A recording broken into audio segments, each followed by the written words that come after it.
Estás a ouvir o Reverso de Folha, eu sou o David Salvado e este é o meu podcast. Bem-vindo!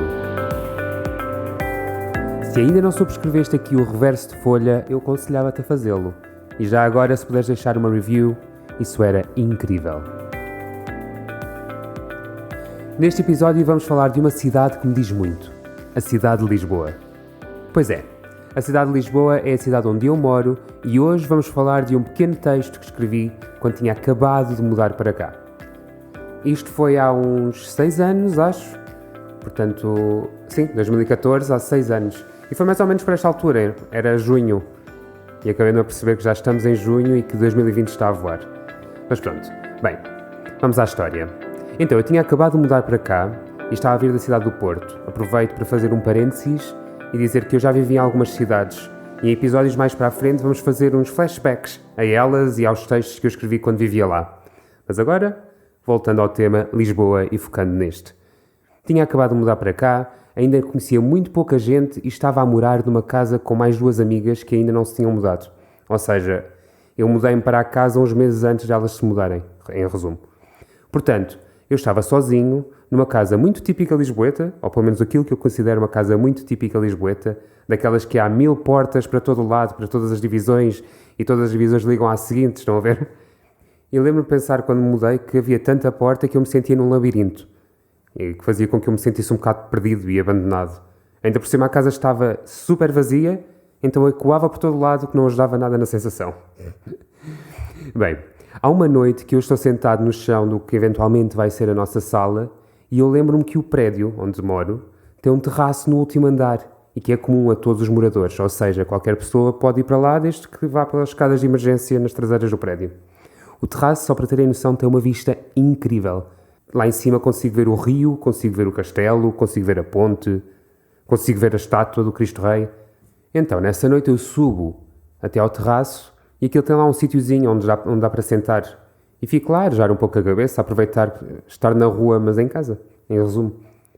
Eu devo ter lá ficado sentado umas 2 horas, mais ou menos, e estava só em silêncio a observar e a ouvir a noite de Lisboa. Porque é uma sensação mesmo de pequenez incrível. Já disse incrível 30 vezes neste podcast. Lembro-me de sentir muito, muito pequenino, olhar para a imensidão de casas, todas sobrepostas umas às outras, meio casinhas de fósforo umas em cima das outras, com as suas janelas pequeninas que deixavam ver as luzes ligadas de casa. E lembro-me que foi esta a imagem que me fez pensar na quantidade absurda de pessoas que vivem neste raio que eu conseguia ver, mas na verdade eu nunca iria cruzar-me com nenhuma, ou com quase nenhuma. E isto fez-me sentir muito pequenino e sozinho naquele momento.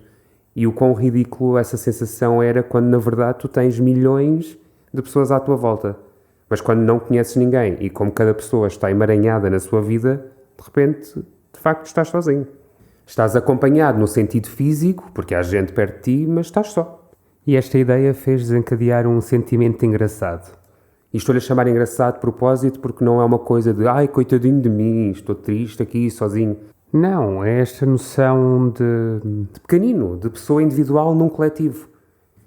E é esta sensação, aliada à visão incrível de Lisboa com as casinhas e as luzes, que me vão fazer pensar numa ideia muito simples, que por sua vez dá origem a uma frase muito simples. Estou a falar desta ideia de personificação de Lisboa, como objeto animado que dorme. Dorme, mas ao mesmo tempo há vida dentro dela. E isto faz-me perguntar, mas afinal, a noite pertence a quem?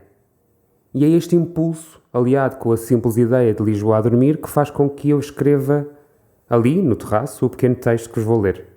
É um texto muito pequeno, como já disse, mas é um texto do qual gosto muito porque me faz retroceder às primeiras noites em Lisboa e àquela incerteza aliada com a aventura e com o novo.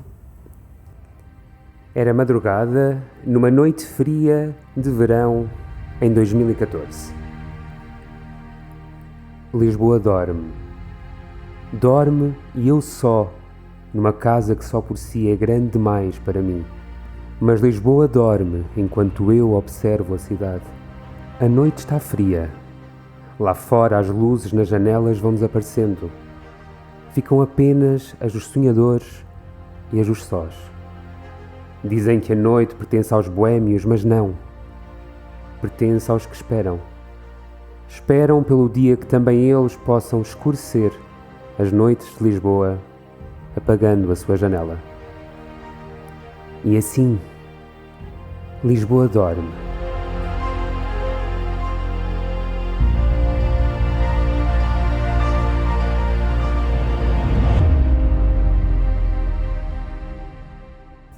E chegámos ao fim de mais um episódio do Reverso de Folha.